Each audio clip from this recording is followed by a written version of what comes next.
Today marks day 41 of the Occupy Wall Street protests, and despite today's cold and rainy weather, protesters were still out in full effect. Now, yesterday, protesters here in New York marched in support of protesters in Oakland, who were sprayed with tear gas during their march.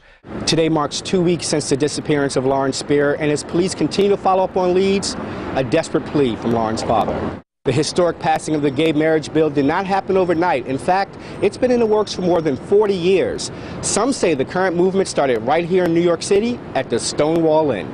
We've gotten our groceries, we've saved a ton of money, but what if you don't want to clip coupons? Well, there's an app for that. 60,000 fans are here in Central Park tonight, not just to hear great bands like the Foo Fighters behind me, but to help bring attention to poverty and hunger around the world.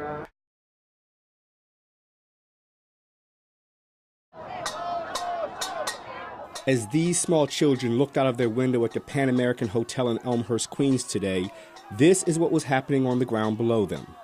This hotel, closed a few years ago, is now the new temporary home for more than 135 families. And residents of this Queens neighborhood aren't too happy about it. So what are we here for today?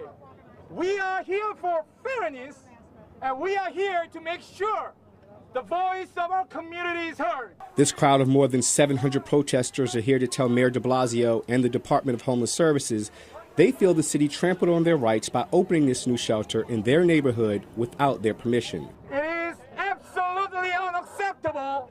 Our community found about this conversion only after 36 families had already moved in. Now, despite us actually hearing some of the protesters scream, "Get out and get a job," protest organizers say they're not here because they hate the homeless. They just hate the fact the homeless live here. Residents say they didn't have a single hearing and had no choice. We've had homeless people living in the neighborhood for years. That's not the issue. It's warehousing them. They've been warehoused at the Metro Motel a block down. That's another homeless shelter. But because it's a block away in Ward 2, they're saying we don't have an extra one here, but we have one there too.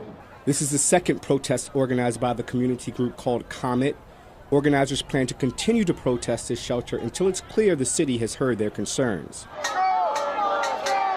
We reached out to the mayor's office and the Department of Homeless Services, and they both declined comment.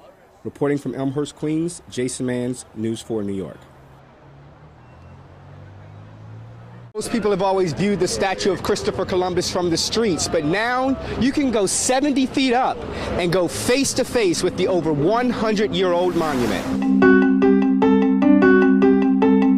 At first glance, this room looks like it could be in any one of our homes. Then you see it, standing 31 feet tall, the statue of Christopher Columbus. To be able to see it up close and also to be able to look out the windows and have these amazing vistas of New York City, I mean, it's an incredible experience. This living room, suspended over Columbus Circle, is the work of Japanese artist Tatsu Nitsi. Since 1997, Nitsi has been fabricating rooms like this around monuments and pieces of art across the globe. Now he brings his work to New York, building a living room where Columbus is literally center stage. I invited Tatsu to come to New York to look around the city and see what he would love to do. So he came up with a list of things, but his number one project was the Statue of Columbus here in Columbus Circle. When the scaffolding first started going up around the iconic statue, people weren't sure what to make of it. It was a little disconcerting at first because I actually thought they were putting the scaffolding up to clean the statue. And then I heard there was going to be this installation, and I became a little concerned. And now that you're here? Now that I'm here, it's really exciting. It's really kind of amazing. I mean, it totally changes your perspective to be able to be this close to it and see it up close. But not everyone is enthused about the artwork. Some are upset because the scaffolding will prevent the statue from being seen during this year's upcoming Columbus Day Parade.